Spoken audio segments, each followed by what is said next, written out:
Hello everyone. आज हम surgery का अल्सर टॉपिक देखेंगे। तो अल्सर क्या होता है वो स्टार्ट करते हैं। अल्सर मतलब पेप्टिक अल्सर। तो पेप्टिक अल्सर के अंडर एक क्वेश्चन आता है, या तो 10 मार्क का आ सकता है, या तो स्पेसिफिक पेप्टिक अल्सर के दो टाइप्स होते हैं मेनली, गैस्ट्रिक एंड ड्यूडेनल। तो या तो गैस्ट्रिक अल्सर पूछा जाएगा या पूछा जाएगा ड्यूडेनल अल्सर। तो पेप्टिक अल्सर से स्टार्ट करते हैं कि पेप्टिक अल्सर होता क्या है। तो benign ulcers of stomach and duodenum is called as peptic ulcer. अर्थात जो बेनाइंग है मतलब जो मैलिग्नेंट नहीं है, मतलब जो हार्मफुल नहीं है, जो कैंसर फॉर्म नहीं करेंगे, एक टेम्पररी अल्सर रहते हैं ये, जो इतने हार्मफुल नहीं होते। ये चेंज मतलब अपग्रेड टू कैंसर नहीं होगा, इसका कार्सिनोमा फॉर्म नहीं होगा, लेकिन ये भी हार्मफुल ही होते हैं। लेकिन नॉट कम एज कम्पेयर टू मैलिग्नेंट ये इतने हार्मफुल नहीं होते, इसलिए इन्हें बेनाइन कहते हैं। Ulcers of stomach and duodenum, अब कहाँ होते हैं अल्सर? दो के लोकेशन है मेनली। एक स्टमक में हो सकता है अल्सर, जिसे कहते हैं गैस्ट्रिक अल्सर, एंड सेकंड हो सकता है ड्यूडेनल में, इसे कहते हैं ड्यूडेनल अल्सर। तो इन दो बेनाइन अल्सर्स को पेप्टिक अल्सर कहते हैं। कॉमनली स्टमक एंड ड्यूडेनल अर्थात गैस्ट्रिक एंड ड्यूडेनल अल्सर को पेप्टिक अल्सर कहते हैं। अब इनकी साइट्स कहाँ पे होती है, मतलब पेप्टिक अल्सर कहाँ हो सकता है?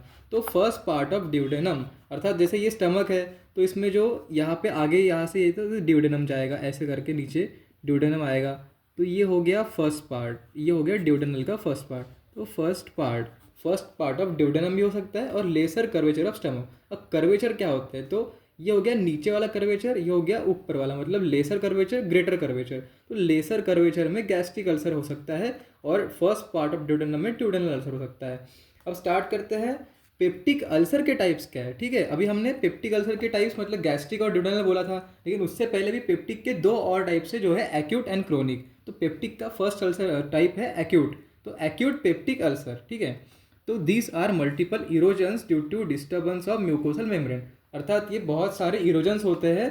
क्यों उत्पन्न होते हैं? क्योंकि म्यूकोसल मेम्ब्रेन का डिस्टर्बेंस हो गया तो ये इरोजन्स ऑकर हो जाते हैं, और जो कि आगे चल के अल्सर का फॉर्म ले लेंगे। अब इसके कॉजेज़ क्या है? तो स्ट्रेस। तो अल्सर का सबसे इंपॉर्टेंट कॉज है स्ट्रेस। तो किसी को भी स्ट्रेस होगा तो अल्सर हो सकता है। Excessive use of NSAIDs. तो एनसेड जो ड्रग होते हैं, एनाल्जेसिक, एंटी इन्फ्लामेटरी, तो ये सारे ड्रग्स का एक्सेसिव अमाउंट में यूज़ करने से भी अल्सर होता है। कुशिंग्स अल्सर, कर्लिंग्स अल्सर, और एक्सेसिव स्टीरॉयड इंटेक, अर्थात स्टीरॉयड का ज़्यादा मात्रा में इंटेक करने से भी अल्सर हो सकता है।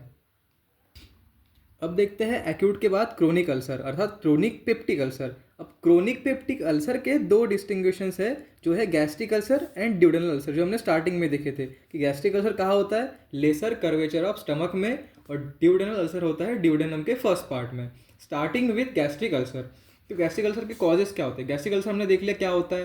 तो गैस्ट्रिक अल्सर मतलब जो लेसर कर्वेचर में कोई भी एक अल्सरेशन फॉर्म हो जाएगा जो कि बेनाइंग होगा, या फिर इरोजन फॉर्म हो जाएगा, उसे कहते हैं गैस्ट्रिक अल्सर। कहाँ पे होगा? ये स्टमक के अंदर। तो गैस्ट्रिक का स्टमक होता है लोकेशन। कॉजेस क्या हो गया गैस्ट्रिक अल्सर के? Weekend resistance effect of gastric mucosa, अर्थात जो गैस्ट्रिक म्यूकोसा होता है उसका रेजिस्टेंस अगर वीक हो गया हो तो तब भी गैस्ट्रिक अल्सर होता है। सेकेंड आया रीगर्गिटेड बाइल, अर्थात जो बाइल है कि ऑब्स्ट्रक्शन हो गया गॉल ब्लैडर में। बाइल कहाँ स्टोर रहता है? गॉल ब्लैडर में रहता है। अगर कोई ऑब्स्ट्रक्शन आ गया है तो क्या होगा? जो बाइल है वो बाहर निकल ही नहीं पाएगा वहाँ से, तो क्या होगा? वापस वो रिगर्गिटेट हो जाएगा। इससे क्या होगा? गैस्ट्रिक अल्सर हो सकता है। And other duodenal juices can cause gastritis, मतलब ड्यूडेनल जूसेस भी अगर क्वांटिटी में बढ़ जाए तो गैस्ट्राइटिस फॉर्म कर सकते हैं। Delayed gastric emptying increase acid secretion, अर्थात जो पेट के अंदर मतलब गैस्ट्रिक जो स्टमक के अंदर अगर लेट डाइजेशन हो रहा है तो क्या होगा? पेट की जो कंटेंट है, अर्थात जो हमने फूड खाया है वो पेट में बहुत देर तक रहेगा, आगे स्मॉल इंटेस्टाइन में पास आउट ही नहीं होगा। तो डिलेड गैस्ट्रिक एम्पटिंग, अर्थात कि जो फूड है वो अगर जल्दी से पचन होके मतलब पाचन होके उसका अगर next to small intestine pass out नहीं होगा और गैस्ट्रिक में ही मतलब स्टमक में ही पड़ा रहेगा, तब भी गैस्ट्रिक अल्सर हो सकता है। उसके बाद आया एच पाइलोरी इन्फेक्शन। तो ये सबसे इंपॉर्टेंट कॉज है इसका कि एच पाइलोरी इन्फेक्शन के कारण भी गैस्ट्रिक अल्सर हो सकता है। इश्चेमिया ऑफ गैस्ट्रिक म्यूकोसा, मतलब गैस्ट्रिक म्यूकोसा का इश्चेमिया हो गया। एक्सेसिव यूज़ ऑफ एनसेड्स, पहले भी हमने देखा कि अगर एनसेड्स को ज़्यादा मात्रा में यूज़ करें तब भी गैस्ट्रिक अल्सर हो सकता है। लॉन्ग टर्म कॉर्टिकोस्टेरॉइड थेरेपी, अर्थात जो स्टेरॉइड है अगर हम बहुत लॉन्ग टर्म के लिए मतलब 8 महीने 10 महीने के लिए अगर हम स्टेरॉइड इंटेक कर रहे हैं तब भी गैस्ट्रिक अल्सर हो सकता है। एक्सेसिव स्मोकिंग करने से भी गैस्ट्रिक अल्सर हो सकता है, अल्कोहल कंजम्पशन से, एंड स्पाइसी फूड, अर्थात आजकल जंक एंड स्पाइसी फूड बहुत खाते हैं लोग, इस कारण भी गैस्ट्रिक अल्सर हो सकता है। अब clinical features of gastric ulcer क्या क्या होते हैं, तो इसमें क्या है, मोर कॉमन इन फीमेल। तो हम याद कर सकते हैं G for girl, G for gastric ulcer, तो जी तो याद कर सकते हैं कि G for girl, G for gastric. तो गैस्ट्रिक अल्सर किस में होता है, फीमेल्स में अर्थात गर्ल्स में। तो इसका रेशियो क्या है, male is to female ratio है 1:2, मतलब एक मेल के ऊपर 2 फीमेल का रेशियो चलेगा गैस्ट्रिक अल्सर के लिए। अब इसका एज कॉमनली कौन सा होता है, तो 40 ईयर्स ऑफ एज ये कॉमन फैक्टर है गैस्ट्रिक अल्सर के लिए, अर्थात 40 साल के मेनली फीमेल्स में या तो फिर फीमेल या मेल में हो सकता है। अब आया पेन इन एपिगैस्ट्रिक रीजन। अब जो पेन है, पेन तो होगा, ऑब्वियस है, एसिडिटी हो रही है, हाइपर एसिडिटी हो रही है, गैस्ट्राइटिस हो गया, गैस्ट्रिक अल्सर फॉर्म हो गया, तो पेन कहाँ होगा, तो पेन होगा एपिगैस्ट्रिक रीजन में। तो गैस्ट्रिक अल्सर का पेन कहाँ हुआ, एपिगैस्ट्रिक, तो गैस्ट्रिक एपिगैस्ट्रिक ऐसे याद कर लीजिए इसको। आफ्टर टेकिंग फूड, तो ये मेन है गैस्ट्रिक एंड ड्यूडेनल का डिफरेंशिएशन। तो कब होता है पेन, पेन तो हो रहा है, कहाँ हो रहा है, एपिगैस्ट्रिक रीजन में, लेकिन कब, तो खाना खाने के बाद एटलीस्ट 2 घंटे तक गैस्ट्रिक अल्सर का पेन होता है। मतलब इसमें याद करने वाली चीज़ क्या है, आफ्टर टेकिंग फूड, मतलब खाना खाने के बाद होगा पेन। कब होगा, खाना खाने के बाद। तो किसका पेन होगा, गैस्ट्रिक अल्सर का पेन खाना खाने के बाद होगा। Pain is uncommon in night, मतलब नाइट में इतना ज़्यादा पेन होगा नहीं, अनकॉमन है।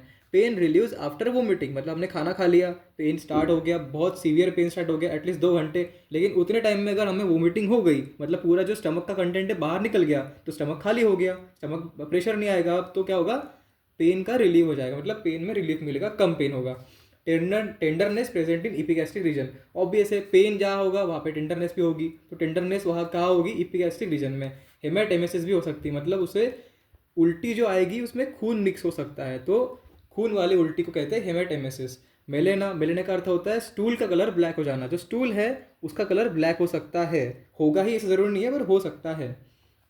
अब आया इंपॉर्टेंट कि एपेटाइट इज गुड, मतलब जो भूख है उसे सही से लग रही है, but hesitate to eat because eating induces pain, अर्थात भूख तो सही लग रही है पर हेजिटेट करेगा खाने के लिए। हेजिटेट मतलब खाना नहीं खाने की इच्छा करेगा, मतलब मुझे खाना नहीं खाना है ऐसा कहेगा, लेकिन क्यों, क्योंकि खाना खाने के बाद तो पेन हो रहा है, तो क्या होगा, पेन होगा, इसलिए वो बोलेगा कि नहीं भाई पेन हो जाएगा, खाना खाऊंगा तो खाना खाऊंगा ही नहीं, इससे अच्छा भूख तो लग रही है, लेकिन वो डरेगा कि खाना कैसे खाऊँ, खाना खाऊंगा तो बहुत सीवियर पेन होता है, इसलिए वो खाना ही नहीं खाएगा। इस कारण से क्या होगा, वेट लॉस होगा।